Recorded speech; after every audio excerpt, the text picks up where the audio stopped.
Hey everyone, have y'all ever heard the saying, they have a healthy financial lifestyle? Guys, do you have a healthy financial lifestyle?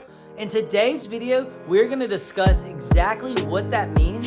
And if you don't have that healthy financial lifestyle, we're going to discuss how to have a healthy financial lifestyle. All right, buckle up, Buttercup, because here we go.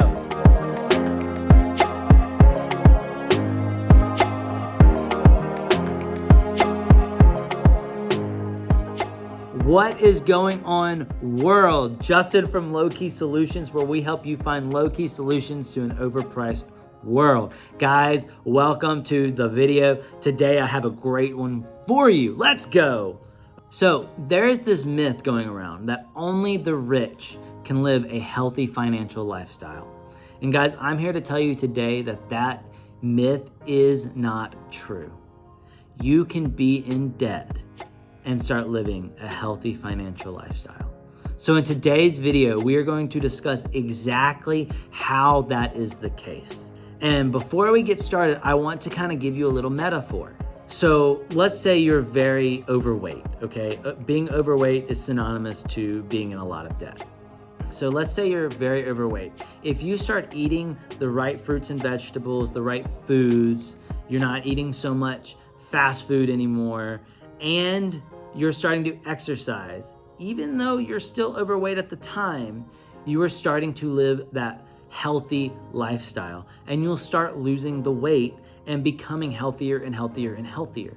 Guys, the same is true with your finances.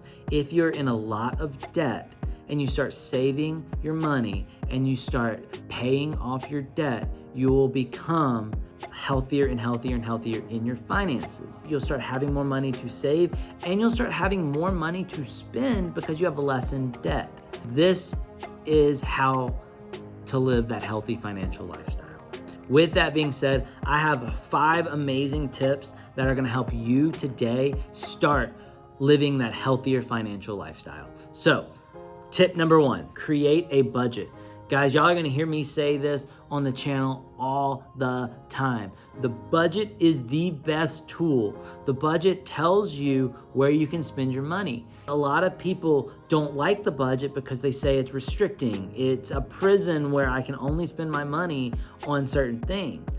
Flip that mindset. Stop thinking like that. Start thinking your budget is giving you permission, or you as the person creating the budget are giving yourself permission to spend money on the things you want. So within our budget, we have our bills, we have our expenses, but guys, we also have our savings, and then we should also be spending. If we are not doing those things, if we're not spending a little bit of money, we're not going to want to continue budgeting because we're not getting anything we want from the deal. It's a kind of a crappy deal. So I recommend starting the budget. And here's the thing, if you think about it this way, if you don't budget, do you ever get paid on Friday and by Monday you've already spent half of your paycheck? Guys, I've been in that boat. So I know there are other people who have also been in that boat. Being on a budget allows you to spend over the weekend without going way overboard. This will ultimately encourage you to get into that healthier financial lifestyle. Okay, tip number 2, save your money. Guys, I can't be more blunt about it. Save your freaking money. This is what I mean by that though. I do not mean you get paid and you put 50% into your savings account. That is not wise, because we can't always do that. I mean, if you can do it, right, great. But a lot of times that's impractical. So here's my suggestion. When you get your paycheck, save 10 to 20%. So let's say you make $1,000, 10% is $100. Guys, I hope you could save $100.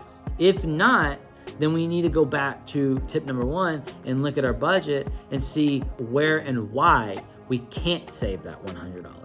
Saving your money is a great way to start building that emergency fund, which is something that you absolutely need, and we will discuss that later in this video. So, tip number 2, save your money. All right, guys, if you're getting value out of this video, make sure to hit that like button and hit the subscribe so you don't miss out on all the action. On to tip number 3. Tip number 3, invest your money. Guys, we want to ensure that we are investing for the future, right? We want to ensure that we are also investing for retirement. Here's something that's pretty crazy. At 25, if you invest $100 until you're 65, with the average growth in the stock market being about 10%, you will have over $1 million saved up.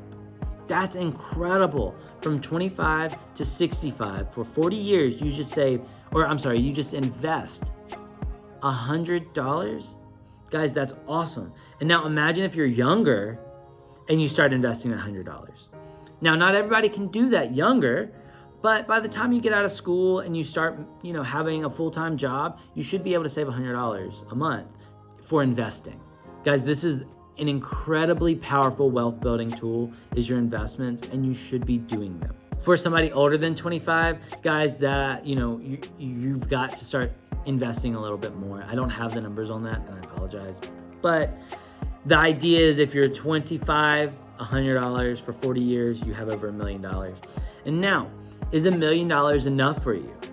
Think about it. People, if you retire at 65, people are living to 85, 90 years old. So that's 25 to 30 years, right? 20 to 25 years. So 20 years of $1 million is $50,000 a year. Now, can you live off of $50,000? Most people can, but you might want to live off of more. So you might need to invest more. Investing is another way of ensuring you're living that healthy financial lifestyle on top of the budget and saving your money. Okay, tip number 4. Guys, I've said it before and I'll say it again. Pay with cash. Paying with cash is so awesome. Why? Because it makes us think about, do we really want the item that we are trying to purchase? There's just some weird psychological stuff that happens in our brain when we look at cash as opposed to card.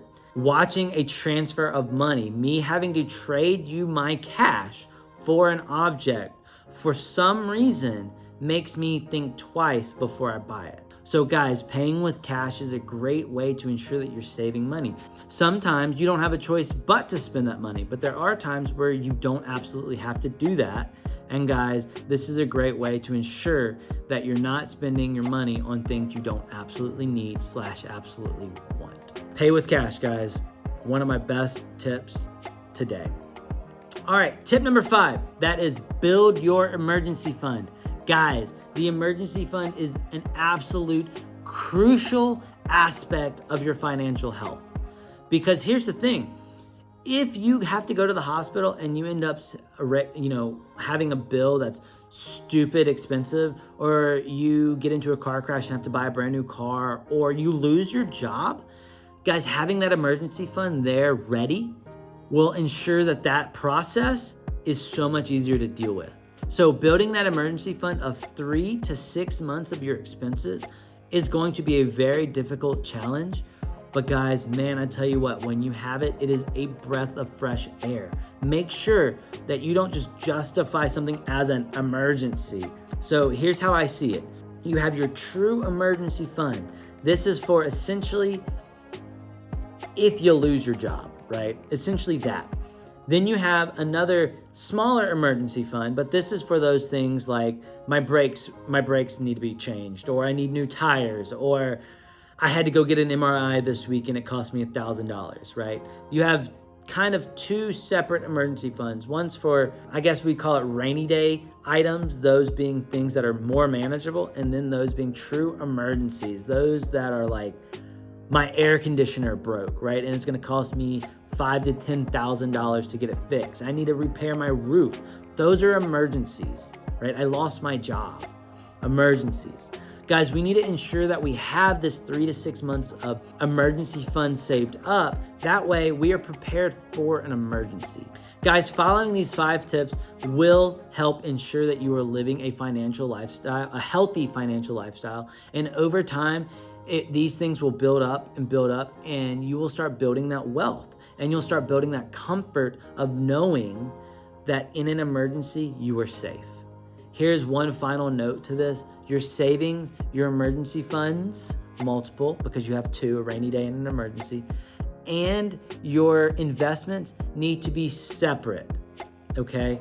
we're not using our savings as our emergency fund. We're not using our emergency fund as our savings, and we're absolutely not using our investments for either of those purposes. Guys, again, if you can keep these three things separate while building them all up, you will have so much money for retirement, it's not even funny. Guys, if you've enjoyed this video and are looking forward to others, make sure to hit that like and subscribe button and hit the notification bell so you don't miss out on all of the action. And also, guys, hit me up in the comments. Let me know if you've started any of these tips or you have other tips to living a healthier financial lifestyle. Let me know in the comments, because this is a community and we're trying to help everybody. All right, guys, I will see y'all in the comments, and I'll see y'all in the next video. Peace.